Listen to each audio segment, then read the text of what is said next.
నెల్లూరులో రొట్టెల పండగ చేస్తూ ఉంటారంట. దానికి హిందువులందరూ పోయి ఆడ రొట్టెలు తింటూ ఉంటారంట కోరికలు తీరుతాయని. రొట్టె తింటే కడుపు నిండుతుంది కానీ కోరికలు తీరవు అనేసి ఒక అడ్డబొట్టు స్మార్త బాపన పంతులు పిల్ల పంతులు గాడు ఒకడు వచ్చి వీడియో పెడతా ఉన్నాడు. ఎగతాళిగా అజ్ఞానులైపోయి దుర్గా పూజ చేసే వాళ్ళు దర్గాలకు పోయి భ్రష్టు పట్టిపోతూ ఉంటారంట. వాడు డైలాగ్ వేస్తూ ఉండేది.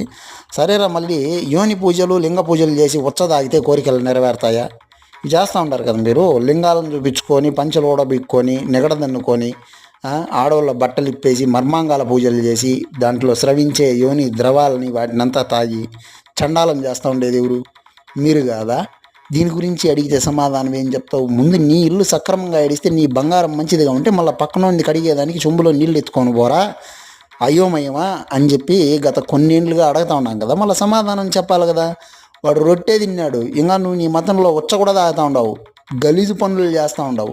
కరోనా టైంలో మంత్రాలు చెప్తే ముక్కులో ముక్కు పెట్టినా నోట్లో నోరు పెట్టినా కూడా ఏ కరోనా రాదు ఏమీ చేయదన్నారు. అంతమంది చచ్చినారు. అప్పుడు ఒకనన్నా నీ మంత్రాలతో కాపాడినారా మీరు బాపనోళ్ళు?